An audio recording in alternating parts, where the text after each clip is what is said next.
भगवते वासुदेवाय नमः। नमस्कार दोस्तों, कैसे हैं आप सब। बहुत स्वागत है आपके अपने ही चैनल इंस्पिरेशन ऑफ प्रेरणा में। बड़ा ही शुभ हिंदुओं का त्यौहार, माता रानी का त्यौहार, नवरात्रि का त्यौहार चल रहा है और हम कोशिश कर रहे हैं अपनी तरफ से कि हम ज़्यादा से ज़्यादा क्या क्या माता रानी को अर्पित कर दें, क्या क्या नहीं कर लें, जिससे कि माता रानी हमारे ऊपर हमेशा के लिए, साल भर के लिए दया बनाए रखें। इसके लिए हम माता रानी को प्रसन्न करने के लिए अलग अलग तरह की पूजा पाठ, उपाय, भोग, प्रसाद, चुंदरी, सब कुछ माता रानी को अपने सामर्थ्य के हिसाब से, अपनी बुद्धि के हिसाब से चढ़ा रहे हैं। दोस्तों, शास्त्रों में बताया गया है कि नवरात्रि में माता रानी को प्रसन्न करने का एक बहुत ही सरल उपाय यह है कि आप छोटी कन्याओं का पूजन करें, उनका सम्मान करें। शास्त्रों में यहाँ तक बताया गया है कि नवरात्रि के हर दिन एक कन्या का पूजन जरूर करना चाहिए।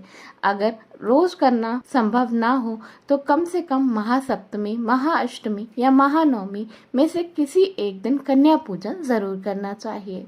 छोटी कन्याओं को माता रानी का स्वरूप माना जाता है। ऐसी मान्यता है कि माता रानी छोटी छोटी कन्याओं में बसती हैं। इसीलिए नवमी वाले दिन या अष्टमी वाले दिन हम अपने घर पर कन्या पूजन करते हैं, उन्हें खाना खिलाते हैं, भोग चढ़ाते हैं, उन्हें कुछ भेंट जरूर देते हैं। ऐसा करने से हमारा नवरात्र का व्रत संपूर्ण माना जाता है।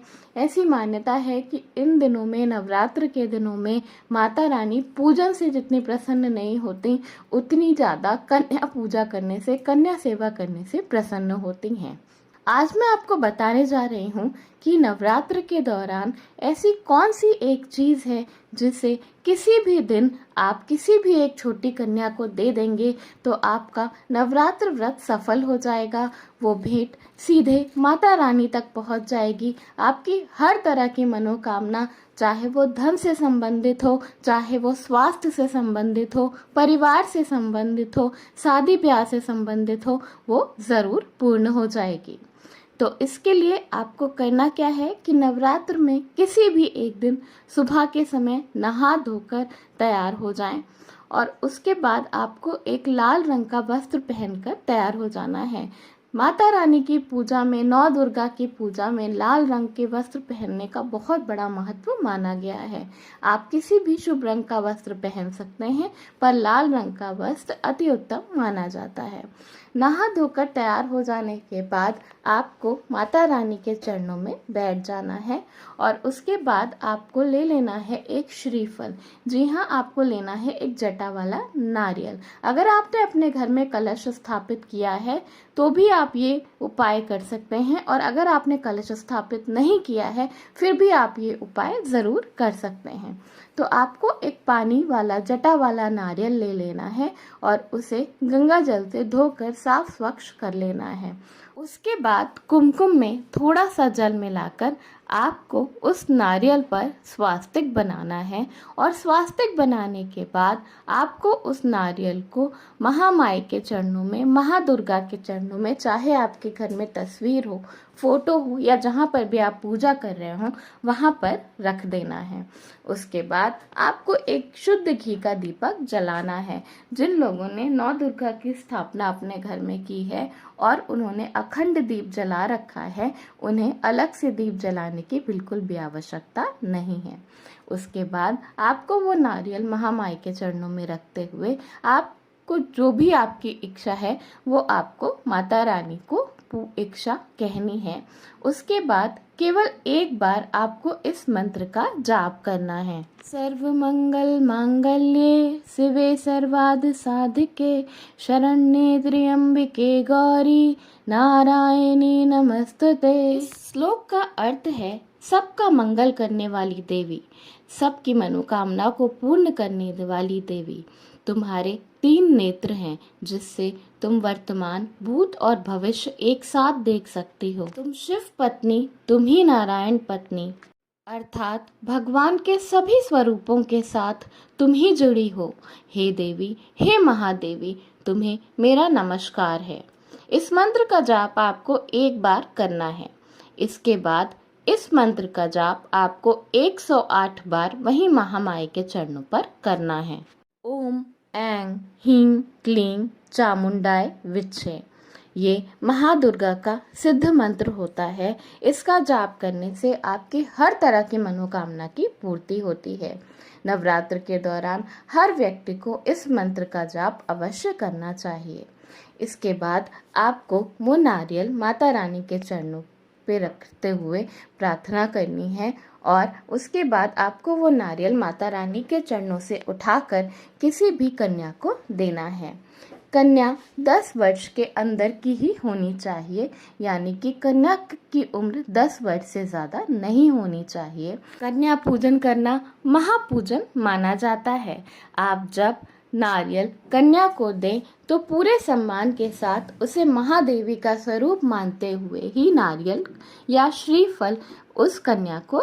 ऐसी मान्यता है, शास्त्रों में ऐसा बताया गया है कि श्रीफल महालक्ष्मी को अति प्रिय होता है। जब आप किसी भी छोटी कन्या को श्रीफल देते हैं पूरी श्रद्धा के साथ, उसे महादेवी का स्वरूप मानते हुए, तो माता रानी को स्वयं वो श्रीफल मिल जाता है।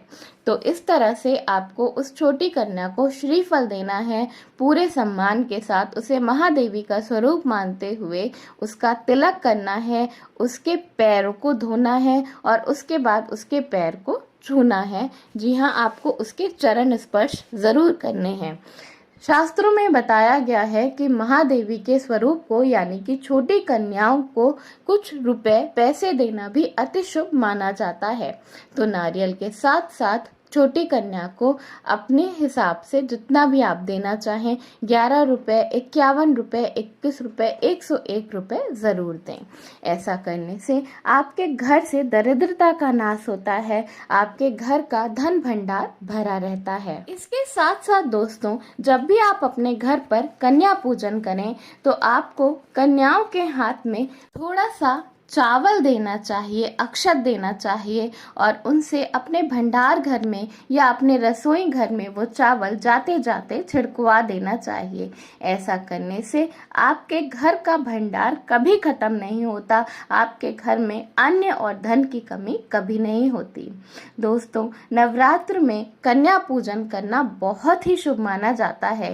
नवरात्रि के दौरान किसी भी कन्या को श्रीफल देना अति शुभ माना जाता है। ऐसा करने से आपके घर से, आपकी जिंदगी से हर तरह की समस्याओं का अंत हो जाता है। जब भी आप इस तरह का कोई पूजन करें तो आपको बिल्कुल स्वच्छ होकर अपने मन में बिना कोई शंका लाए ही इस तरह का पूजन करना चाहिए। जब आप इस तरह का कोई पूजन कर रहे हो तो आपको इस बात का ध्यान जरूर रखना चाहिए कि कोई भी आपको टोके ना और ज्यादा लोगों को इस बारे में पता ना चले। इसके साथ साथ महिलाएं मासिक धर्म में इस तरह का कोई भी पूजन ना करें। महिलाओं को मासिक धर्म में कन्या पूजन नहीं करना चाहिए, क्योंकि कन्या को भी माँ दुर्गा का ही स्वरूप माना जाता है। यहाँ तक कि ऐसा बताया गया है कि महिलाओं को मासिक धर्म के दौरान कन्या पूजन का भोजन भी नहीं बनाना चाहिए और ना ही उसे स्पर्श करना चाहिए। तो इस नवरात्रि के दौरान किसी भी एक दिन जब आपके पास समय हो, जब आप करना चाहें, तो पूरी क्षमता से, पूरी श्रद्धा से किसी भी एक कन्या का पूजन करें और उसे एक श्रीफल अवश्य दें। माता रानी आपकी हर तरह की मनोकामना अवश्य पूर्ण करेंगी। वीडियो पसंद आया हो तो लाइक ज़रूर करिएगा, दोस्तों में शेयर कर दीजिएगा। चैनल पे नए हैं तो चैनल को सब्सक्राइब कर लीजिएगा। धन्यवाद। राधे राधे।